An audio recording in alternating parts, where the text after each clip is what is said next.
नमस्कार साथियों, एक बार फिर से आपका स्वागत है आपके अपने YouTube channel district computer education group में। मैं आशा करता हूं कि आपकी RSCIT की परीक्षा की तैयारी बहुत अच्छी चल रही होगी। आप लगातार हमारी वीडियो के साथ बने रहें। और बहुत से बच्चों के ये सवाल रहता है कि सर आप 35 प्रश्न ही क्यों कराते हैं। तो मैं आपको बता दूं कि आपकी परीक्षा में 35 क्वेश्चन आएंगे। तो मैं चाहता हूं कि आपकी तैयारी आपके एग्जाम पैटर्न के हिसाब से हो। हम एग्जाम से 2 दिन पहले मैराथन क्लास भी चलाएंगे, तब उसमें 35 से ज्यादा क्वेश्चन होंगे। तो आप हमारी वीडियो को लगातार देखते रहें और अपनी पढ़ाई जारी रखें। आज का आपका पहला प्रश्न है, निम्नलिखित में से कौन सा भारत में साइबर अपराध और ई-कॉमर्स से संबंधित प्राथमिक कानून है। तो पहला प्रश्न आपका, बताइए दोस्तों इसका आंसर क्या होगा। इसका आंसर आपके होगा ए, भारत आईटी अधिनियम 2000। ये आपके साइबर क्राइम से रिलेटेड है, उसका कानून बना है आपके भारत आईटी अधिनियम 2000। क्वेश्चन नंबर 2, आप इंटरनेट का उपयोग करके कंप्यूटर से सोशल मीडिया का उपयोग कर सकते हैं। मतलब आप इंटरनेट का यूज करके कौन से सोशल प्लेटफॉर्म पर आप जा सकते हैं। तो दोस्तों इसका सही आंसर क्या होगा। इसका सही आंसर होगा आपके सी, फेसबुक, इंस्टाग्राम, ट्विटर एक्सेट्रा। आप ये तीनों ही चला सकते हैं इंटरनेट का यूज करके। तो आपसे बस में यही पूछा गया था कि आप इंटरनेट का यूज करके सोशल मीडिया कौन कौन से चला सकते हैं, तो आप ये चला सकते हैं। क्वेश्चन नंबर 3 आपका, किसी फाइल को सीडी से हार्ड डिस्क पर कॉपी करना और फिर हार्ड डिस्क पर कॉपी खोलना बेहतर है। तो दोस्तों बताइए इसका सही आंसर क्या होगा। ये आपके 4 ऑप्शन आपके सामने हैं, बताइए। इसका सही आंसर है डी, हार्ड डिस्क को पढ़ना अधिक तेज और सुरक्षित है। हार्ड डिस्क को पढ़ना अधिक तेज और सुरक्षित है। तो एक चीज और बता दूं आपको मैं, कभी भी अगर आप कोई पेन ड्राइव आप अपने कंप्यूटर में लगाते हैं, सीडी लगाते हैं, तो वो उतनी तेज नहीं चलेगी या फिर सुरक्षित नहीं चलेगी जितनी हार्ड डिस्क में अगर वो डेटा होगा। हार्ड डिस्क में डेटा होता है तो वो स्पीड में चलता है।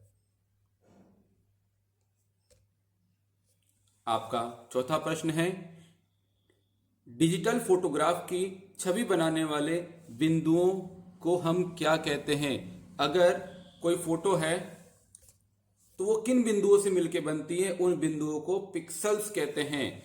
ये चीज मैंने आपको पहली क्लास में भी बताया था कि छोटे छोटे पिक्सल से मिलकर ही आपकी पूरी इमेज का निर्माण होता है, पिक्चर बनती है। इसमें सभी खेल पूरा पिक्सेल्स का है। जितने ज्यादा पिक्सेल्स होंगे उतनी अच्छी आपकी क्लियरिटी होगी फोटो की। क्वेश्चन नंबर 5 आपका, एनवीएसपी मतदाताओं को अपनी मतदान वैधता को ऑनलाइन सही करने की अनुमति देता है। ये कथन पहला है जो एकदम सही है। कथन 2, आईआरसीटीसी उपयोगकर्ताओं को ऑनलाइन रेलवे आरक्षण सेवाओं में मदद करता है। तो साथियों ये कथन भी एकदम सत्य है कि आईआरसीटीसी की साइट से आप रिजर्वेशन करवा सकते हैं। तो इसका जो सही आंसर होगा वो आंसर होगा आपके, बताइए दोस्तों सही आंसर क्या होगा।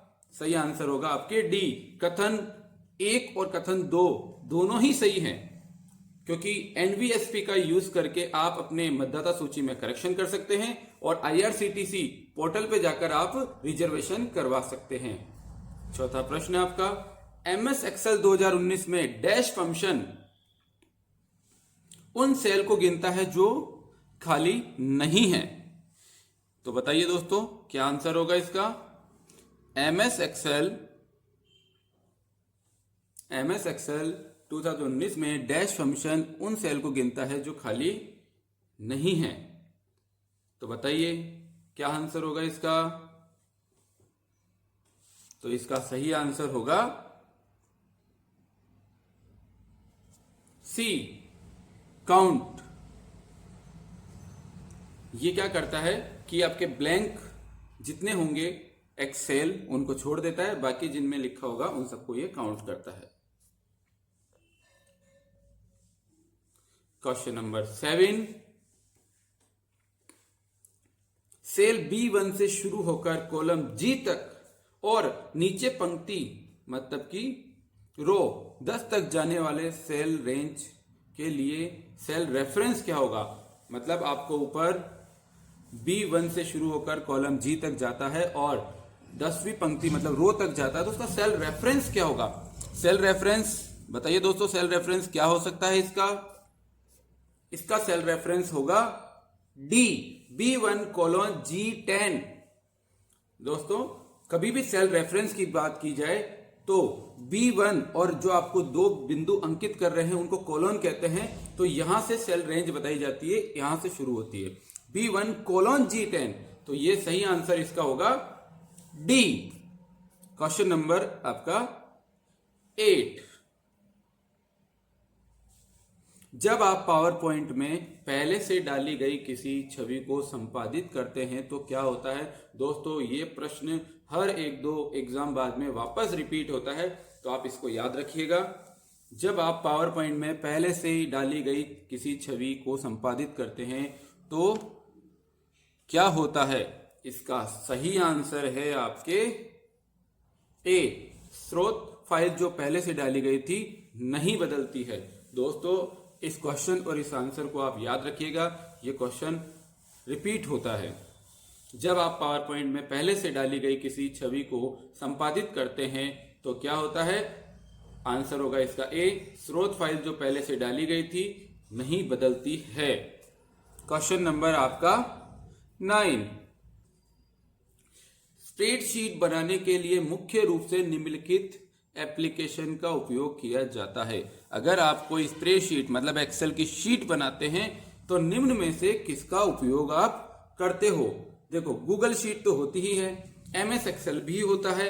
अब तीसरा ऑप्शन जो है वो कौन सा सही होगा इसके अंदर हमारा, वो होगा आंसर आपका इसमें B, Google sheet, MS Excel और लिब्रे सेल। तो ये 3 ऑप्शन है जिसमें आप स्प्रेडशीट बना सकते हैं। गूगल शीट भी आप जानते हैं, MS एक्सेल भी जानते हैं और ये लिब्रे सेल, इनसे आप स्प्रेडशीट बना सकते हैं। तो मित्रों इसको याद रखिएगा आंसर को। अगला प्रश्न की तरफ बढ़ते हैं हम। प्रश्न नंबर 10, नंबर पैड को दिशात्मक तीरों के रूप में कार्य करने के लिए आप कौन सी कुंजी दबाते हैं। नंबर पैड को दिशात्मक तीरों के रूप में कार्य करने के लिए आप कौन सी कुंजी दबाते हैं। दोस्तों बताइए, आंसर होगा इसका सी, न्यूमेरिकल लॉक। आपके कीबोर्ड का एक पार्ट होता है जहां पर आपके सभी नंबर्स रहते हैं और प्लस माइनस मल्टीप्लाई डिवाइड के साइन रहते हैं। वहीं पर एक नंबर लॉक ऑप्शन होता है जो कीबोर्ड में एक लाइट भी इंगित करता है, नंबर लॉक। वो जब आप प्रेस करेंगे तो आपके ये कीबोर्ड वाले जो नंबरिक जो आपका पैड है वो वर्क करता है। अगर वो लाइट ऑफ होती है तो वो वर्क नहीं करता है। बहुत से बच्चे को कंफ्यूजन होता है कि सर हमारा नंबरिक पैड नहीं चल रहा है, तो आप ऊपर देखिएगा आपका नंबर लॉक ऑन है कि ऑफ है।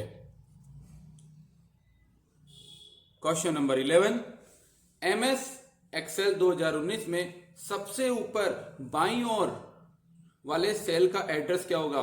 दोस्तों बहुत इजी प्रश्न है ये कि आपकी एक्सेल की शीट का सबसे पहले सेल का एड्रेस क्या होगा। सबसे पहले सेल का एड्रेस बताइए दोस्तों, बहुत इजी प्रश्न है। इसका आंसर होगा A1। दोस्तों बता दूं, आपकी जो स्प्रेडशीट होती है उसके हर कॉलम का नाम होता है, जैसे ABCD, हर रो का नंबर होता है और वैसे ही हर सेल का एक नाम होता है जो वो नेम बॉक्स में शो होता है। आप अपने स्प्रेडशीट के फर्स्ट सेल के ऊपर क्लिक करके आप नेम बॉक्स में देखना, आपको A1 लिखा होगा, वही उस सेल का नाम होता है, cell address.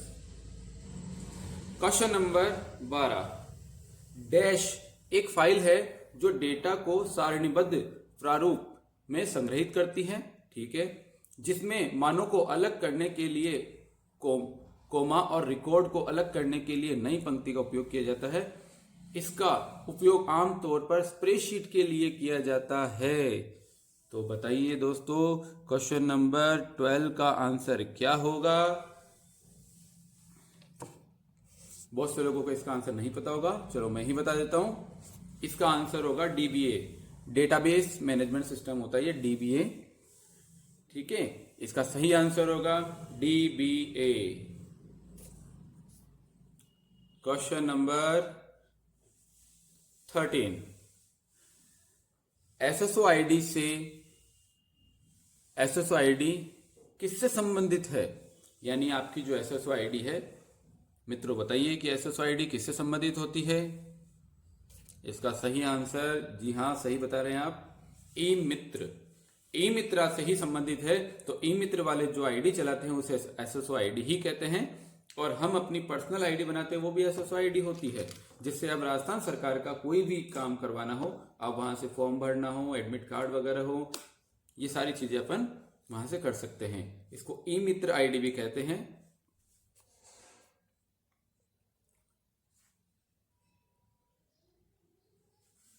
Question number 14, recycle बिन का क्या कार्य है?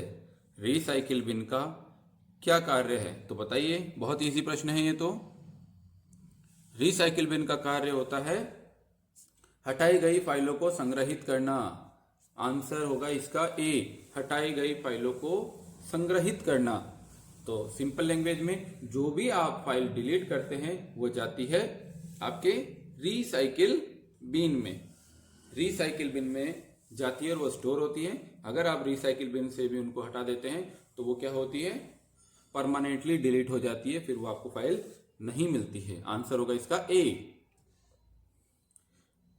क्वेश्चन नंबर 15, आईसीटी का मतलब क्या होता है?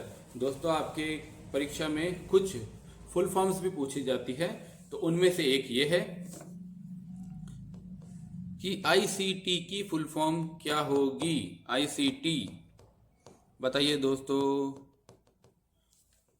इसकी फुल फॉर्म होगी आपके answer C, information and communication technology. Information and communication technology, याद रखिएगा दोस्तों। फुल फॉर्म्स भी कुछ एसएसओ की फुल फॉर्म होती है आपके single sign on. Question number 16, presentation एक संग्रह है। प्रेजेंटेशन एक संग्रह है, यानी कि प्रेजेंटेशन में क्या क्या चीजें होती है? तो बताइए दोस्तों, प्रेजेंटेशन में क्या होती है? प्रेजेंटेशन में आपके होती है स्लाइड्स। तो आंसर हो गया इसका डी, क्योंकि प्रेजेंटेशन में केवल स्लाइड्स ही होती है। आपके चार्ट, वर्कबुक और वर्कशीट जो है वो आपके किस में होती है? वो एमएस एक्सेल में होती है। अगर आपसे पूछे कि एक वर्कबुक कैसे बनती है, तो वो चार्ट और वर्कशीट से मिलकर बनती है। इसका आंसर तो आपकी होगा डी। क्वेश्चन नंबर 17, कंप्यूटर का प्राथमिक उद्देश्य डैश को प्रोसेस करना और उसे सूचना में परिवर्तित करना है। तो बताइए दोस्तों, 17 नंबर का क्वेश्चन का आंसर क्या होगा? कंप्यूटर का प्राथमिक उद्देश्य डैश को प्रोसेस करना। देखो, कंप्यूटर का पहला ही काम यही होता है कि डेटा को प्रोसेस करता है वो। तो इसका आंसर हो जाएगा आपके बी, डेटा। कंप्यूटर का काम है आपका डेटा को प्रोसेस करना और आपके सूचना के रूप में उसको परिवर्तित करता है। क्वेश्चन नंबर 17, डैश एक इंपैक्ट प्रिंटर है और डैश नॉन इंपैक्ट प्रिंटर है। कौन सा इंपैक्ट प्रिंटर है और कौन सा नॉन इंपैक्ट प्रिंटर है? इसके बारे में मैं आपको और जानकारी दूंगा। अभी तो अपन पहले आंसर की तरफ जाते हैं। इसका जो आंसर होगा वो होगा ए, डॉट मैट्रिक प्रिंटर आपका इंपैक्ट प्रिंटर है और जो नॉन इंपैक्ट प्रिंटर है वो इंकजेट, मतलब आंसर हो जाएगा आपके ए। दोस्तों, मैं इस क्वेश्चन से रिलेटेड आपको एक और इंफॉर्मेशन देना चाहता हूं।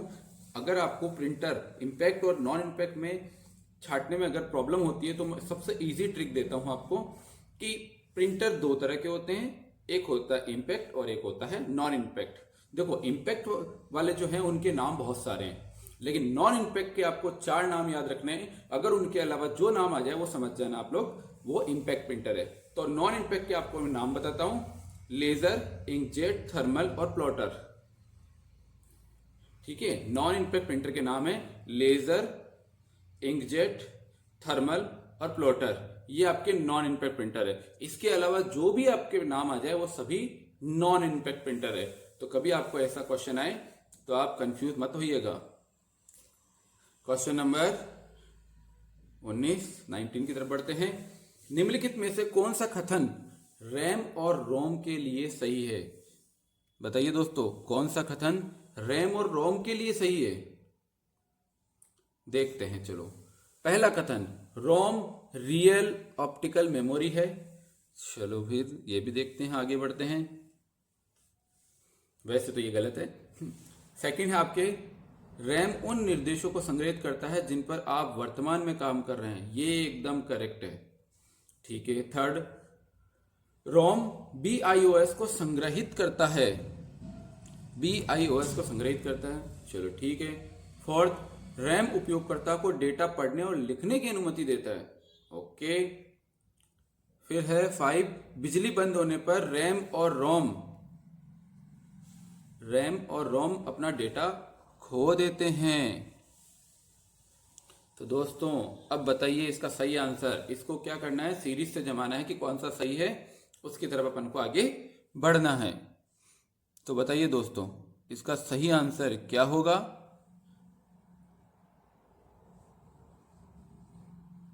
इसका सही आंसर होगा आपके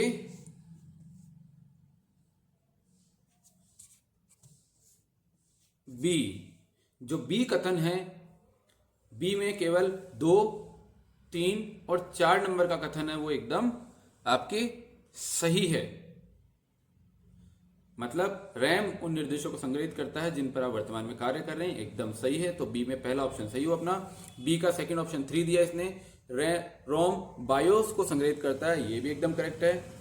और बी ने फोर्थ ऑप्शन दिया है, रैम उपयोगकर्ता को डेटा पढ़ने और लिखने की अनुमति देता है, तो ये भी एकदम सही है। तो आपका आंसर हो गया इसी तरीके से दोस्तों बी। कुछ इस तरह के क्वेश्चन भी दोस्तों आपके आते हैं जो आपको कंफ्यूज करते हैं, तो आपको कंफ्यूज नहीं होना है, उसको एकदम ध्यान से पढ़ना है, फिर आपको उसका जवाब देना है। Question number 20। क्वेश्चन नंबर 20 आपके, डैश एक प्रणाली है जिसे इलेक्ट्रॉनिक संगीत वाद्य यंत्रों से सूचना स्थानांतरित करने के लिए डिजाइन किया गया है। डैश एक प्रणाली है जिसे इलेक्ट्रॉनिक संगीत, आपने वाद्य यंत्र मतलब कि संगीत इंस्ट्रूमेंटल तो बहुत देखे होंगे, म्यूजिकल इंस्ट्रूमेंट बहुत देखे होंगे, लेकिन एक इलेक्ट्रॉनिक संगीत यंत्र है जिससे क्या होता है, इंस्ट्रूमेंटल आप बजा सकते हो।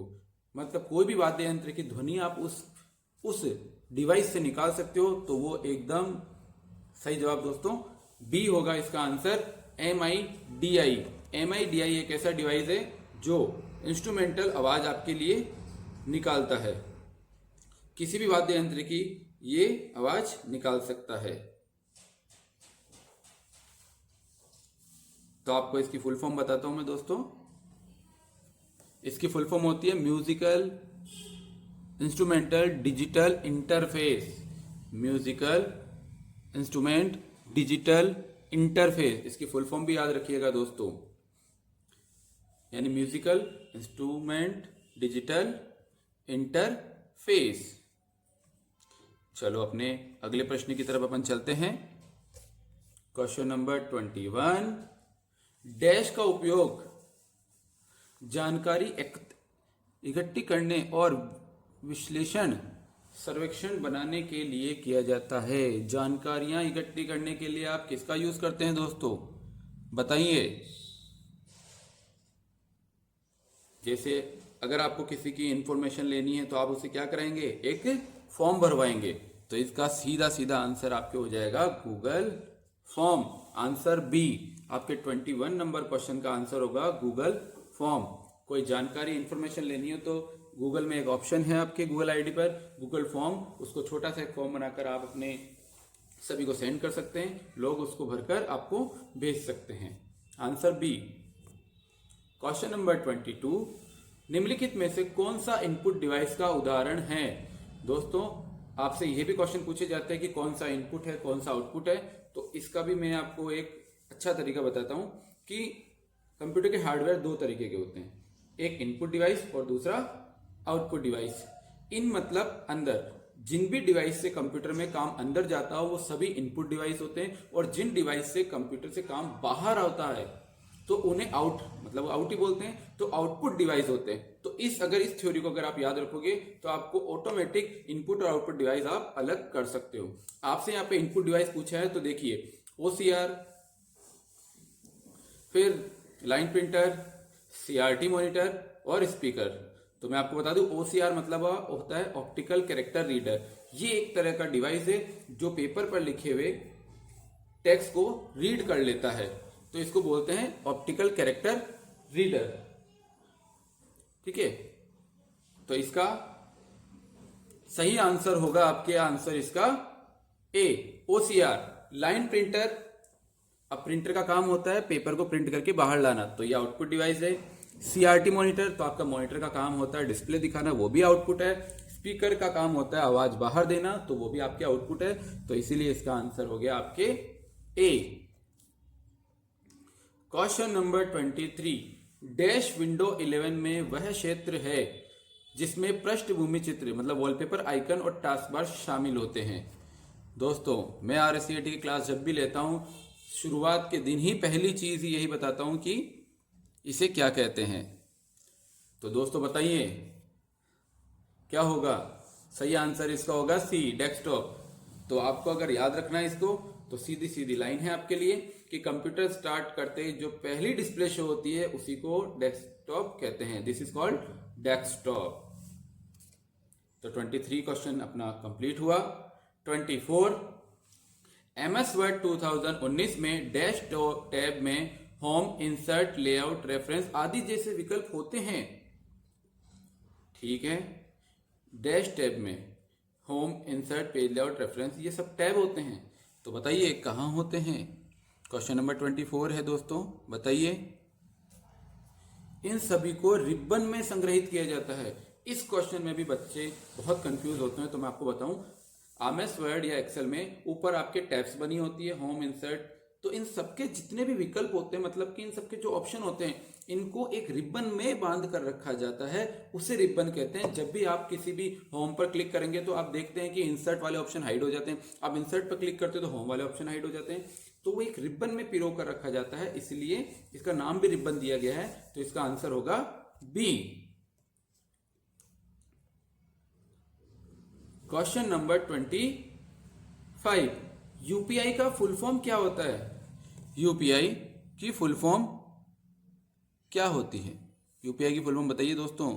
बहुत इजी क्वेश्चन है आपके लिए। आप लोग अभी अपनी लाइफ में UPI बहुत करते हैं, तो बताइए इसका सही आंसर क्या होगा? UPI की फुल फॉर्म होती है यूनिफाइड पेमेंट इंटरफेस। UPI करना, यस, सही आंसर। आंसर हो गया इसका C। क्वेश्चन नंबर 26, निम्नलिखित में से कौन सा ऑनलाइन बैंकिंग का लाभ नहीं है? देखो, ऑनलाइन बैंकिंग के तो बहुत लाभ होते हैं अपन को, ऑनलाइन बैंकिंग के बहुत लाभ है, उनमें से ये बोल रहा है कि कौन सा लाभ नहीं है। दोस्तों बताइए, देखो ऑप्शन ए है आपके लिए, आप इसे कभी भी 24/7 उपयोग कर सकते, तो ये तो इसका लाभ ही है। बी ऑप्शन, इसमें दूसरों की तुलना में कम समय लगता है। ठीक है। ऑप्शन सी, यह पैसे को तुरंत प्राप्तकर्ताओं के खाते में स्थानांतरित कर देता है, ये भी ठीक है। ऑप्शन डी, आप सिस्टम को डीमॉड्यूलेट और मॉड्यूलेट कर सकते हैं, तो इसका जो लाभ नहीं है वो है डी। बाकी तीनों ऊपर ए बी सी इसके लाभ हैं, ऑनलाइन बैंकिंग करने के फायदे हैं। बाकी डी जो ऑप्शन है वो डीमॉड्यूलेट और मॉड्यूलेट, ये आंसर इसका नहीं है। ठीक है, तो आपके लाभ नहीं है वो तो डी हो गया, क्योंकि ये जो लाइन दी गई है वो आपके मॉडेम से रिलेटेड दी गई है, क्योंकि मॉडेम का काम होता है डीमॉड्यूलेट और मॉड्यूलेट करना, तो आंसर इसका डी हो गया। दोस्तों क्वेश्चन नंबर 26 कंप्लीट हुआ। 27, नीचे दी गई तालिका से सही मिलान विकल्प का चयन करना है, मतलब कि आपको इनको मिलाना है। तो बताइए कौन सा क्या है, इसमें आप बता सकते हैं। सही मिलान करके आपको बताना है। चलो मैं बताता हूं आपको। B2C, फर्स्ट ऑप्शन दिया है B2C, मतलब बिजनेस टू कस्टमर। तो ये तो आपका मिलता है www.amazon.in। ठीक है। फिर आपके दूसरा दिया है B2B, बिजनेस टू बिजनेस। ये किससे मिलेगा? ये आपके मिलेगा बिजनेस टू बिजनेस। किससे मिलेगा बताइए दोस्तों? ये आपके डायरेक्ट सीधा मिलेगा इससे। और C2C, कस्टमर टू कस्टमर, आपके मिलेगा eBay से। तो इसका जो सही आंसर है आपके दोस्तों, हम देखते हैं, इसका सही आंसर होगा RQP। तो RQP आपको मिल रहा है डी में।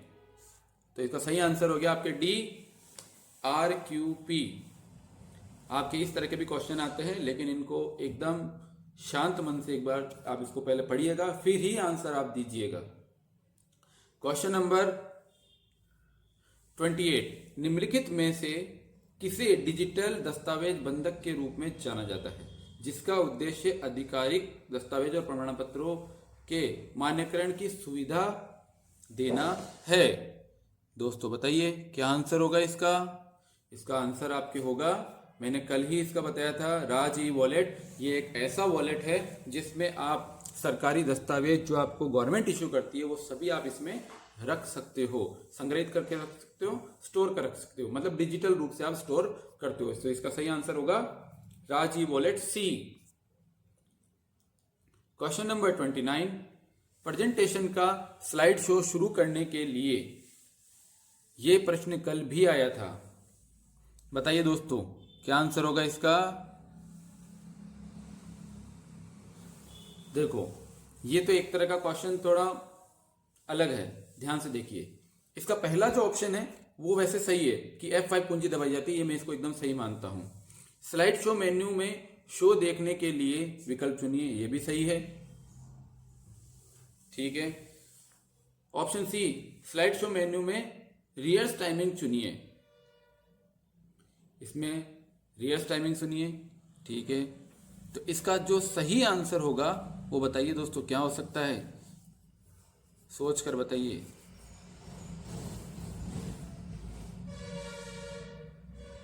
नहीं तो मैं बता दूं आपको, इसका अगर आपको इस तरीके का क्वेश्चन आ जाता है तो इसके बोनस मार्क्स आपको मिलेंगे, बोनस मार्क्स मिलेंगे आपको इसके, क्योंकि इसका पहला ऑप्शन सही है, दूसरा ऑप्शन भी सही है और रियर्स टाइमिंग भी हो सकता है, ठीक है। तो ये आपके क्वेश्चन टिक कर गया। क्वेश्चन नंबर 30, निम्नलिखित में से बैंकिंग उद्योग द्वारा बड़ी मात्रा में चेक को संभालने के लिए किसका उपयोग किया जाता है? इस क्वेश्चन को याद करने की मैं ट्रिक आपको देता हूं दोस्तों,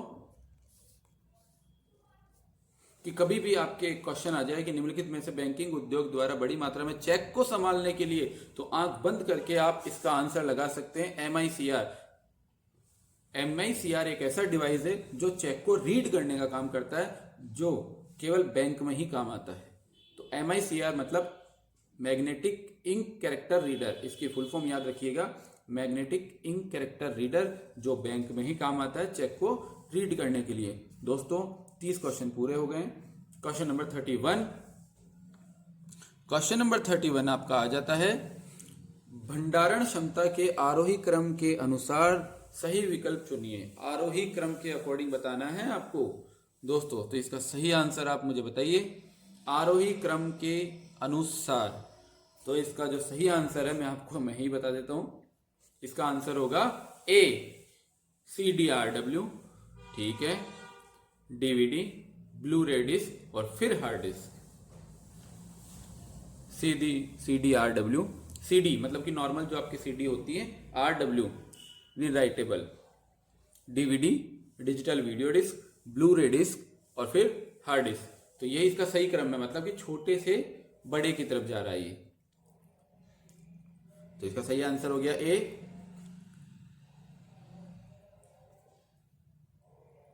क्वेश्चन नंबर 32, टोंगल कुंजियों से के संबंध में सबसे उपयुक्त विकल्प कौन सा है? टोंगल कीज कौन सी होती है बताइए दोस्तों। टोंगल कीज